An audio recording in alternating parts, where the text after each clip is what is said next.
Já em funcionamento, a nova ressonância magnética Siemens Lumina 3 Tesla, com inteligência artificial, vem a somar com a ressonância 1.5 Tesla digital. Desta forma, o Santa Mônica Imagem está trazendo benefícios incríveis para toda a população da região do Alto Uruguai. É a associação entre tecnologia de ponta e profissionais altamente qualificados por trás do seu diagnóstico. Santa Mônica Imagem. Confiança no diagnóstico por imagem.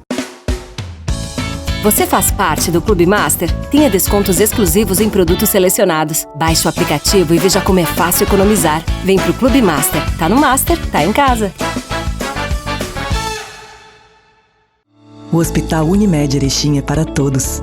Todos que escolhem um jeito mais humano e moderno de cuidar da saúde. Muito além do prontuário, o nosso foco é na pessoa. Um hospital cooperativo que dedica-se ao bem-estar de cada indivíduo. Que olha para frente, mas está sempre ao seu lado. Que usa os melhores recursos para aproximar as expectativas mais otimistas.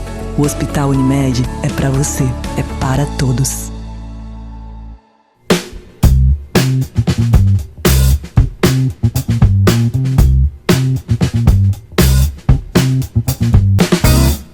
Olá, estamos chegando para mais um programa Viver com Saúde, o nosso programa que tem o oferecimento da Unimed Erechim.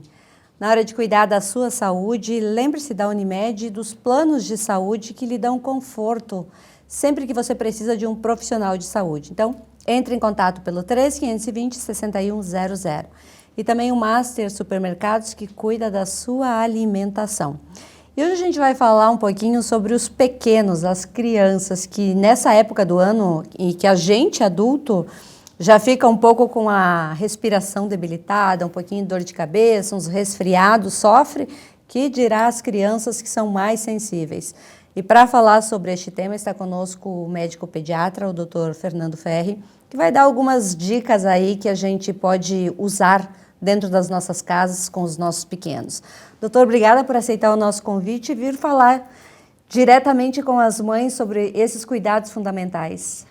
Tudo bem, Sandra? Também agradeço o convite por estar participando mais uma vez aqui do seu programa, um programa muito importante, assim, que divulga muitas informações de amplas especialidades, e estou à disposição para nós conversarmos, então, sobre assuntos relacionados à pediatria. Pois é, doutora, a gente está vivendo aí um verão meio atípico, diferente. Durante a semana, por exemplo, nós tivemos dias de frio que a gente teve que pôr um casaco. E a gente sente isso no dia a dia, que a nossa respiração muda, enfim. Essa variação de temperatura judia um pouco da gente. E as crianças, quais são os cuidados nesse momento? Muito bem, embora estamos vivendo no período do verão, temperaturas mais quentes, né? Mas realmente assim acontecem então muitas variações de temperatura durante o dia, durante as semanas, né? E principalmente as crianças menores, então quadros respiratórios, quando tem essas mudanças mais bruscas, elas são mais comuns, né? Crianças que já têm um quadro alérgico já prévio, né? Então tudo isso acaba ocasionando situações mais importantes, né? Então, aquela criança que já tem um quadro asmático, um quadro de internação prévia por pneumonia, por exemplo, né? São situações, então, que a mudança de temperatura acaba ocasionando, então, uma mudança ali do equilíbrio, enfim, desses pequenos, né? Que muitas vezes acaba, então, demandando uma avaliação médica e muitas vezes até um tratamento com situações de antibiótico e etc, né? Como é que a gente evita esses transtornos recorrentes nessa época do ano?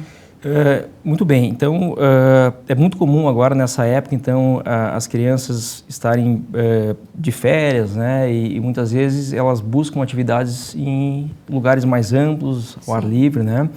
Então, por outro lado, também as questões das temperaturas, né, então a gente sempre salienta algumas situações que são muito importantes, né, então as crianças, por ter uma superfície corporal que perde mais calor, a demanda energética e metabólica é muito mais rápida, digamos assim. Então, essas crianças, elas muitas vezes desidratam mais facilmente, apresentam situações mais importantes, assim, que muitas vezes no adulto é mais fácil de você informar. A criança, muitas vezes, ela não vai informar, né, o que ela está sentindo, enfim, então isso é muito importante, né? Em relação, por exemplo, a atividades ao ar livre, então a gente sempre orienta aqueles horários assim que não são tão quentes, né? Então, aqueles horários assim que evitar os horários entre 10 da manhã e 15 horas, né? São aqueles horários que a incidência solar é muito mais importante, né? E aí as queimaduras, as insolações, as desidratações também são muito mais comuns, né? Pois é, mas é uma época assim em que a maioria das famílias acabam indo para a praia. E justamente é nesse horário que ficam na beira da praia. E aí, como é que a gente dá uma freada na criançada aí para não ter um problema maior? Então, assim, como eu já falei anteriormente, a questão então dos horários são muito importantes, né? E hoje em dia também a gente tem disponíveis, né, protetores solares para crianças acima de 6 meses. Então, aquelas crianças menores, né, abaixo de 6 meses, como nós não temos a disponibilidade, até existem produtos, mas que a Sociedade Brasileira de Pediatria ela não orienta fazer o uso, né? Então, a gente sempre, então, nessas crianças, aquelas medidas de proteção mecânica, um chapéu, uma roupa mais comprida, então isso já tem uma grande importância em relação a esses cuidados, né? Crianças maiores, então, a gente sempre orienta o uso do fator de proteção solar, principalmente acima de 30, preferencialmente acima de 50, né? Proteção UVA e UVBs. E, da mesma forma, algumas situações especiais, né? Aquela criança, então, que daqui a pouco está se movimentando bastante, está apresentando já um suor excessivo, então replicar esse fator de proteção e não deixar normalmente passar de 2 horas da aplicação sem uma nova passagem no corpo da criança, né? Uso de bonés, uso de roupas mais protetivas, né? Locais assim mais amplos, então tudo isso é muito importante. A gente também precisa se preocupar com a alimentação das crianças no verão, precisa fazer alguns ajustes? Sem dúvida, então a gente sempre, a questão da desidratação nesses períodos são muito mais comuns, então a gente sempre orienta que a gente sempre deve estar oferecendo então líquidos, né? Então sempre deve estar hidratando as crianças com águas, com sucos naturais, né? Sempre evitar aqueles alimentos embutidos, refrigerantes, né? Alimentos gordurosos, então seria um cuidado muito especial na questão da hidratação. Existem alguns sinais e sintomas que a gente sempre salienta, que são importantes, né, em relação à hidratação da criança. O primeiro deles é sempre olhar as cavidades orais, a cavidade periocular, então a gente sempre tem que observar a presença de saliva, presença de lágrima no olho, né? Então aquela criança que está mais sonolenta, aquela criança que está mais abatida, tu olha a cavidade oral da criança sem presença de saliva, a boca seca, né? E também aquelas crianças menores naquela questão de estar urinando menos. Então a mãe vai olhar a fraldinha da criança 10, 12 horas sem ter presença de urina, então é um sinal indireto, né? De que a criança está apresentando um processo inicial, talvez, de desidratação e deve ter sempre um cuidado maior nessas situações. Geralmente, quando a gente está de férias, a gente quer aproveitar todos os momentos. E com as crianças não é diferente. Eles criam uma expectativa. Às vezes dormiu bem, mas acordou meio gripadinho, com dor de cabeça. O que a gente deve fazer para tratar, mas também não interferir aquela brincadeira, aquele momento de lazer que eles tanto esperavam? Claro, muitas vezes então a criança desenvolve uma atividade física, assim, uma brincadeira extensa durante o dia. Eu que sou pai, então a gente sabe que as crianças brincam bastante, normalmente durante a noite elas estão mais cansadas, né? O ar-condicionado não é contraindicado a gente usar no quarto da criança, né? Mas a gente sempre orienta, então, que o uso do ar-condicionado seja com uma temperatura que não seja muito baixa, então 24, 25 graus, e preferencialmente que esse ar-condicionado não fique imediatamente em cima do berço da criança, né? A gente sempre, então, quando a criança levanta de manhã, tu vai observar se ela tá ativa, se é uma criança maior, vai ter alguma queixa específica que ela vai relatar, né? Cuidar sempre a questão da alimentação, se ela está recusando a alimentação, se ela está apresentando algum quadro febril. Normalmente são situações virais, na maioria das vezes, que demandam um período de observação, né? Oferecer o analgésico antitérmico e observar nas próximas 48 horas para ver como evolui o quadro clínico, se vai ser necessário uma avaliação com um médico ou se apenas foi um quadro muito fugaz que acaba se resolvendo por si só. Então tem como tratar sem ligar rapidamente, desesperadamente para o pediatra. Exatamente isso. E, geralmente as famílias já têm esse entendimento, assim, já têm esse conhecimento, né? Principalmente aquelas famílias que já têm uma certa relação com algum médico pediatra, que já está acompanhando os filhos, então eles já têm essa compreensão de como é que vai ser o cuidado nas primeiras horas, um quadro, até muitas vezes um quadro febril, né, que está numa fase muito inicial ainda, que não tenha nem focalizado nenhuma doença ainda naquele momento. Pois é, doutor, e quando acontece de ter uma otite, por exemplo, que é um caso um pouquinho mais preocupante, porque a dor é desconfortável, como é que a gente faz? Liga para o pediatra? Muito bem, então assim, a otite, né, é uma infecção de ouvido que ela é muito comum, principalmente nessa época do ano, faz parte de um quadro de doença respiratória, né? Sim. E o fator que normalmente tem uma correlação muito importante seria frequentar piscina, frequentar o mar ali na praia, né? E a porta de entrada, então, seria o contato da cavidade auditiva, então, com a água, né? Normalmente a criança ela acaba referindo, né, dor no ouvido, então aquela criança que muitas vezes o pai vai colocar o dedo no pavilhão auditivo e vai sentir, a criança vai apresentar um desconforto, vai apresentar uma dor bem significativa, né? E aí muitas vezes só o uso da medicação para dor não será suficiente, terás que procurar um atendimento médico, né? E o serviço, ele muitas vezes nesses locais vai ter o profissional que vai poder orientar um tratamento certo, que na maioria das vezes será necessário o uso do antibiótico, né? Alguns cuidados que são muito importantes em relação a cuidado com o local do ouvido, né? Então, de preferência, a gente sempre deve fazer uma boa secagem após o uso da piscina, após o contato com a água, né? Sim. E, de preferência, sempre evitar mecanismos, né, o cotonete, que acaba então muitas vezes colocando para dentro do ouvido alguma situação, alguma bactéria que acaba então propiciando o início de uma infecção auditiva, né? Pessoas que também já têm um conhecimento prévio de alguma alteração auditiva, pessoas que têm uma perfuração timpânica ou que usam um dreno otológico, também são situações que a gente sempre orienta que evite, né, principalmente mergulhar em águas para diminuir o risco, então, do contato do ouvido com patógenos e desencadeamento de infecções. Quando essas infecções acabam se tornando recorrentes, o tratamento é um pouquinho mais demorado, mais elaborado? Como é que se olha essa criança que tem recorrência? Perfeito, uma pergunta bem importante que é muito vista nos consultórios pediátricos, né? Então, quando é uma infecção muito leve, uma infecção muito inicial, muitas vezes apenas o tratamento tópico com antibiótico ele é suficiente, né? Às vezes aquela criança que está apresentando mais vezes esses quadros infecciosos auditivos, a gente precisa fazer uso de um antibiótico sistêmico, um antibiótico via oral, né?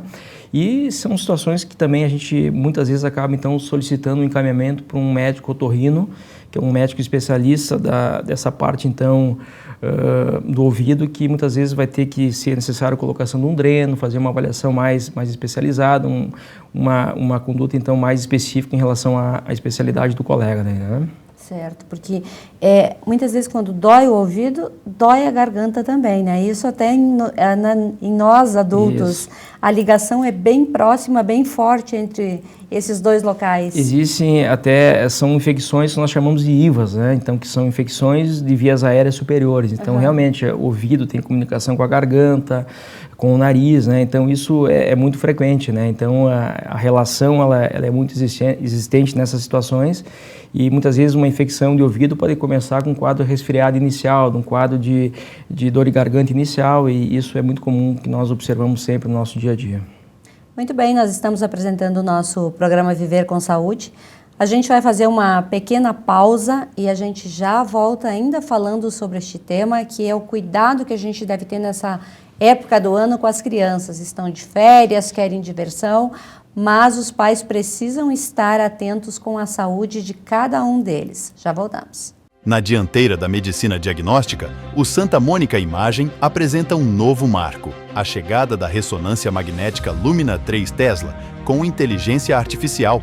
Agora, é fácil ter acesso à mesma tecnologia encontrada nos melhores hospitais do mundo, representando cuidado de saúde mais avançado, personalizado e confiável para você e sua família. A sua jornada para um cuidado de saúde de classe mundial começa aqui no Santa Mônica Imagem. Você faz parte do Clube Master? Tenha descontos exclusivos em produtos selecionados. Baixe o aplicativo e veja como é fácil economizar. Vem pro Clube Master. Tá no Master, tá em casa. Somos vizinhos, conterrâneos, profissionais de saúde. Aqui tem gente. Aqui tem vida. Aqui tem Unimed. Voltamos com o nosso programa Viver com Saúde. O nosso programa que tem o oferecimento da Santa Mônica Imagem. Na hora de fazer os seus exames de imagem, a Santa Mônica possui os equipamentos com alta tecnologia. Equipamentos utilizados no mundo todo você encontra aqui em Erechim, na Santa Mônica Imagem. Nós estamos conversando hoje com o Dr. Fernando Ferri, falando um pouquinho sobre as crianças, sobre esse cuidado que a gente precisa ter com eles. Aliás, doutor, é um cuidado que mãe e pai têm durante todo o ano, né? Porque sai do verão, vem o outono, vai mudando de estação e as doenças infantis acabam surgindo. Exatamente. Então, saindo do verão, entrando já nos períodos mais frios, as doenças respiratórias, elas são muito comuns, né? Então, a gente tem vários exemplos de infecções de ouvido, garganta, infecções muitas vezes um pouco mais complicadas, né? Pneumonias também. E isso é tudo muito comum até pela questão da proximidade que as crianças acabam no período do inverno, né? Durante o período escolar, nas escolinhas, né? Locais mais fechados, sem uma circulação de ar mais importante. Então, isso é muito comum agora, essas situações também agora durante os períodos mais frios. E agora que a gente logo retoma as aulas, né? Após o carnaval, as crianças já vão para a escola e as viroses começam a aparecer. E não só a viroses, aquela síndrome de mão, pé, boca também, ela vem junto e tudo é causado nos ambientes escolares? Na sua grande maioria, né? Então, essa doença mão, pé, boca, então, é uma doença muito, muito comum. É uma doença que ela é uma doença viral, ocasionada por um vírus do trato gastrointestinal, que é o Coxsackie, né? Então, a contaminação, ela acontece através do contato direto, né? A criança, muitas vezes, acaba brincando com o mesmo brinquedo, pegando o bico do coleguinha, colocando na boca, pegando o que está no chão. Então, a transmissão ela é muito fácil de acontecer, né? O quadro clínico, normalmente, ele começa com um período de febre durante 5, 6, 7 dias e, posteriormente, a criança começa a apresentar lesões, principalmente nas mãos, nos pés e na cavidade oral, né?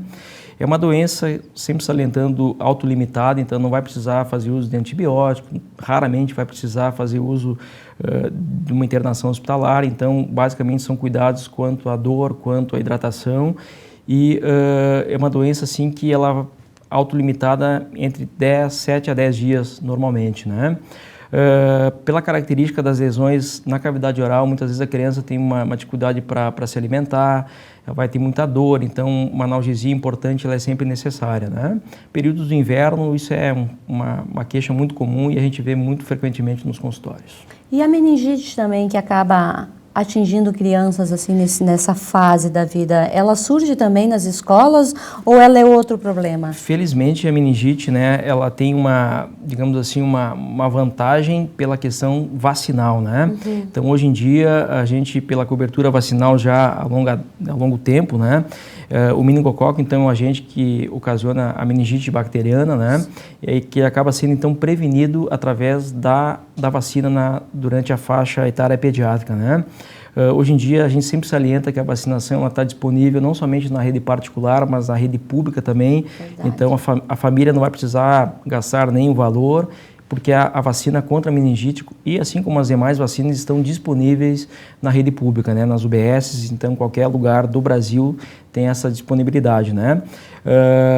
A meningite também, como é um agente assim, com uma transmissão muitas vezes de fômitos respiratórios, né, então isso talvez acontece mais, ou certamente acontece em lugares mais fechados, lugares mais ambientes assim com muita população, na situação pediátrica, então isso é muito comum, principalmente agora durante o inverno, nas escolinhas, os ambientes mais fechados, né? Mas eu saliento então que a questão vacinal acabou então prevenindo muito a disseminação e principalmente a morbimortalidade dessa doença, né? Porque é uma doença muito grave que atinge o sistema nervoso central. É uma doença assim que muito incapacitante, né? E na grande maioria das vezes acaba evoluindo para o óbito, né? Então é uma situação assim muito desfavorável que felizmente hoje em dia pela vacinação a gente tem um controle muito bom da doença, então a gente praticamente não vê, mas ela existe, né? Doutor, existem algumas doenças infantis que se não forem tratadas até uma determinada idade, depois fica mais difícil tratar. Por que isso? O sistema imunológico da criança ele é diferente depois, até uma certa idade, depois ele fica diferente. Como é que acontece essa mudança? Na verdade, assim, tem uma questão, vou dar um exemplo, então, em relação a um quadro respiratório alérgico, que é a asma, que é uma doença respiratória de componente alérgico, né? Sim. E muitas vezes aquela criança que tem a história familiar muito positiva, né? Então ela tem uma grande chance de desenvolver um quadro respiratório alérgico dessa natureza, né? Pela questão da imunidade, muitas vezes a gente faz um tratamento adequado, né, na infância, pré-adolescência, e muitas vezes pela questão da maturidade imunológica, muitos casos muito graves que demandaram muito tempo de tratamento, com medicações específicas, numa certa idade, pós-adolescência, idade adulta, acaba tendo um recrudescimento, um controle muito melhor do quadro clínico, né? Então isso acontece, e citei um exemplo, então, uma asma como uma situação dessa natureza, né? Então, aquilo que as nossas mães diziam, que a asma tinha que tratar até os 7 anos, depois já não conseguia mais, é um pouco controverso. É um pouco controverso, né? Porque tem a questão da imunidade, a questão dos receptores, assim, que acontece uma mudança ao longo da vida, sem dúvida nenhuma. O calendário vacinal também, ele está disponível na Rede SUS, como nós já tocamos nesse assunto. Porém, algumas pessoas não cumprem esse calendário, algumas mães, alguns pais. O que está faltando? É falta de orientação em saber que, se não ter essas vacinas futuramente, a criança, o adulto, o adolescente vai ter problemas?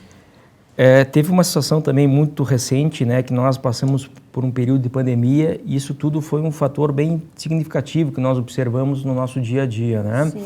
Então a pandemia, ela ocasionou muito isolamento das pessoas, das famílias, ausência de consultas nos consultórios médicos, né? Então isso também ocasionou muita falta, muita dificuldade das pessoas manterem o calendário vacinal das crianças, né? E muitas vezes aquela questão de acomodação também a gente acaba observando, né? Sim. Por isso que é sempre importante todas as famílias, independente se for um consultório médico particular ou consultório no posto, né? Então a gente sempre tem disponível o profissional que vai estar acompanhando essa criança, e em todas as avaliações, todas as medidas, todas as orientações alimentares, a gente sempre então salienta a importância de manter o calendário vacinal sempre em dia, né? Existem também campanhas vacinais durante o ano, enfim, para que as famílias coloquem então as vacinas que estão em dia, que não estão em dia, melhor, em dia, sempre muito divulgado na mídia, enfim, as datas, né? Então, a gente sempre, é muito importante a gente manter o calendário vacinal. Existem muitas doenças também que até pouco tempo atrás, como por exemplo o sarampo, a gente não via mais, e já tem situações, casos isolados pela questão vacinal, com sua baixa adesão, já alguns casos surgindo, né? Que eram doenças praticamente erradicadas do nosso meio. É o caso também da poliomielite, né? Poliomielite. Que se trabalhou muito tempo aí para erradicar, infelizmente tem casos voltando. Infelizmente tem casos voltando. Então a gente sempre, uma campanha vacinal que tenha uma efetividade interessante seria pelo menos 90% da população vacinada, né? Durante a pandemia a gente observou ali menos de 70% das crianças vacinadas. Então isso ocasionou o surgimento, então o recrudescimento de várias doenças, então sarampo, poliomielite, né? Que até muito tempo a gente não via, né? O que muda do organismo de uma criança para outra, ou até de um adulto? Porque a gente viu isso claramente durante a pandemia no esquema vacinal. Algumas pessoas faziam a vacina, não sentiam nada. Porém, outras tiveram febre, dor no corpo, e assim é com as crianças. Sim. Exatamente isso. Então, qualquer vacina, né, muitas vezes as famílias me perguntam no consultório, né, o mais comum das vacinas são sintomas mais leves, né, uma febre, uma dor local, e muitas vezes cada organismo reage de forma diferente, né, a questão da imunidade, a questão se a criança for prematura, se a criança tem alguma comorbidade, né, mas eu diria que mais de 50% das crianças que recebem as vacinas, elas não apresentam nenhum sintoma assim limitante, nenhuma situação mais importante, né? Além de uma febre que a gente acaba tratando com a medicação antitérmica, uma compressa local onde foi feita a vacina pela questão da dor. Então são situações muito fáceis de se contornar, de se tratar, né? Mas existem diversas, como um remédio, né? Então muitas vezes a pessoa refere que o paracetamol para ela funciona melhor que a dipirona. Sim. E para outra pessoa vice-versa. Então existem vários receptores no organismo, né? Que podem haver diferenças em relação a cada pessoa em relação à questão da vacina. Isso também chama um pouquinho a atenção para a questão da automedicação. Às vezes a mãe testou um xarope que deu certo no filho, ela indica para a amiga e a amiga compra. Qual é o risco de uma criança que está tomando o xarope indicado por uma outra mãe? É uma pergunta bem importante, Sandra, porque muitas vezes a gente observa isso até no consultório, né? Então a vizinha usou determinada medicação e funcionou bem. E aí a família vem até o consultório com a mesma medicação, mas não está funcionando bem, né? Sim. Então, é sempre importante sempre fazer uma avaliação médica para fazer uma avaliação, um exame físico mais completo, avaliar pulmão, garganta. Muitas vezes uma infecção na garganta ela pode ser uma infecção bacteriana que vai precisar fazer uso de medicação antibiótica e muitas vezes vai ser uma infecção viral que não vai precisar fazer uso do antibiótico, né? Então, são situações que são muito diferentes, tratamentos diferentes, e aí uma boa avaliação, uma boa anamnese médica vai poder fazer essa diferença, né? Então, sempre evitar a automedicação, porque são situações que podem acontecer e muitas vezes a resposta não é aquela esperada pela família em relação à criança, por exemplo, né? Tem crianças que são extremamente saudáveis, mas de repente acabam precisando tomar uma medicação um pouco mais forte, por exemplo, como os antibióticos. Isso pode futuramente prejudicar a flora intestinal delas? Perfeito. É uma outra questão bem importante, né? A questão da flora intestinal tem alguns antibióticos que podem ocasionar uma certa diarreia, uma certa perda de líquidos, né? Que muitas vezes vai acontecer, então, uma alteração da flora intestinal. Então, o uso indiscriminado do antibiótico, muitas vezes, ele acaba sendo até mais maléfico do que benéfico, né? E tem uma outra situação também bem importante que eu queria salientar, a questão da resistência antibiótica, né? Então, o que é importante, assim, não a automedicação, né? Porque, por exemplo, se tem um antibiótico que você orienta a usar durante 7 a 10 dias, se você usar durante 3 dias, grandes chances de essa bactéria que está no organismo se tornar resistente. E uma próxima necessidade de uso desse antibiótico talvez possa não ser mais efetivo. Então, sempre usar a dosagem certa, no intervalo correto e no tempo que o médico acabou orientando, né? Porque além da questão da flora intestinal, uma das coisas que eu vejo muito comumente assim no meu consultório são situações de resistência antibiótica justamente pelo uso indiscriminado e muitas vezes sem necessidade do antibiótico em uma determinada situação, né? Verdade, a criança ela é concebida, ela é criada ali para brincar e não ter preocupações nos primeiros anos de vida. Muito se fala no desenvolvimento do caráter da criança. Até que idade ela está passando por esse processo de desenvolvimento? Eu diria que a gente tem isso a vida inteira, né, Sandra? Uhum. Mas assim, a questão do desenvolvimento neuropsicomotor, a questão cognitiva, né? Digamos que até a pré-adolescência é um período bem significativo, né? Uma coisa que eu acho bem importante frisar também é a questão das telas, né? Então, muitas crianças, elas ficam muito tempo ali no computador, muito tempo no telefone celular, né? Isso acaba desviando muito o foco, muita atenção. E aquela criança que já tem uma predisposição para desenvolver alguma questão cognitiva, uma questão mais importante ali, comportamental, muitas vezes é um gatilho, um reforço para que essas alterações se evidenciem de uma forma muito mais importante, né? Então, o que a Sociedade Brasileira de Pediatria ela orienta? Que os pais permaneçam, né, orientando ali, liberando, né, a tela da criança durante 2 horas, no máximo 3 horas por dia, né? E sempre de preferência sob supervisão do adulto, né? Então, evitar deixar o telefone ali de forma indiscriminada, porque com certeza o desempenho escolar vai ficar comprometido, o desempenho neuropsicomotor vai ficar comprometido, né? E isso é um gatilho, assim, para outras situações que podem acontecer no futuro. Antigamente a gente era criado todo mundo junto, brincando junto, não tinha muita regra para o nosso desenvolvimento. Hoje a impressão que dá é que os pais eles precisam ter um manual para entender os filhos. Na pediatria se fala sobre essa questão, essa forma moderna de olhar para a criança? Sim, antigamente existiam muitas coisas que hoje em dia não existe e vice-versa, né? Então, por exemplo, os computadores, né, os telefones. Então, antigamente, uma criança de 5 anos falasse há 15 anos atrás que estaria com o telefone na mão, seria algo assim impensável, né? Isso, a internet, a mídia, né? Então, tudo isso está mais presente nas escolas, inclusive, né? Até de forma a beneficiar o aprendizado, né? Sim. Mas tudo isso acabou acarretando algumas situações que são um pouco importantes, né? Então, o nosso cuidado como pai, como orientador, é sempre colocar ordens e regras, né? Então, isso, utilizando de forma propositiva, ela tem um benefício muito importante, mas de forma não tão propositiva, isso pode ocasionar prejuízos, né? Verdade. Doutor, obrigada por estar aqui mais uma vez falando sobre esse assunto que é importante. A gente sempre precisa recapitular algumas informações, né?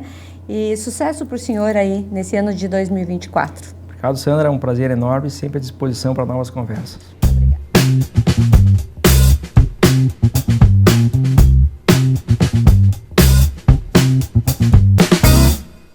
Já em funcionamento, a nova ressonância magnética Siemens Lumina 3 Tesla, com inteligência artificial, vem a somar com a ressonância 1.5 Tesla digital. Desta forma, o Santa Mônica Imagem está trazendo benefícios incríveis para toda a população da região do Alto Uruguai. É a associação entre tecnologias de ponta e profissionais altamente qualificados por trás do seu diagnóstico. Santa Mônica Imagem. Confiança no diagnóstico por imagem. Você faz parte do Clube Master? Tenha descontos exclusivos em produtos selecionados. Baixe o aplicativo e veja como é fácil economizar. Vem pro Clube Master. Tá no Master, tá em casa. Quantas vezes você ficou frente a frente com você mesmo? Desse jeito, no espelho, olhando dentro dos seus próprios olhos. Se perguntando por que ainda não deu o primeiro passo para uma vida melhor, para um mundo melhor. Por que você ainda não enfrentou aquele medo que nem o seu reflexo conhece? Já pensou na rotina que deseja tanto mudar? Já se propôs a enfrentar seus desafios em voz alta? Já se encheu de coragem para tomar uma decisão como se estivesse incentivando alguém muito importante para você? Mudar um hábito é criar consciência e é o melhor conselho que você pode se dar. É o momento de pegar na sua própria mão e falar: vem comigo. Busque uma versão ainda melhor de si mesmo. Vamos juntos? Mude um hábito. Unimed.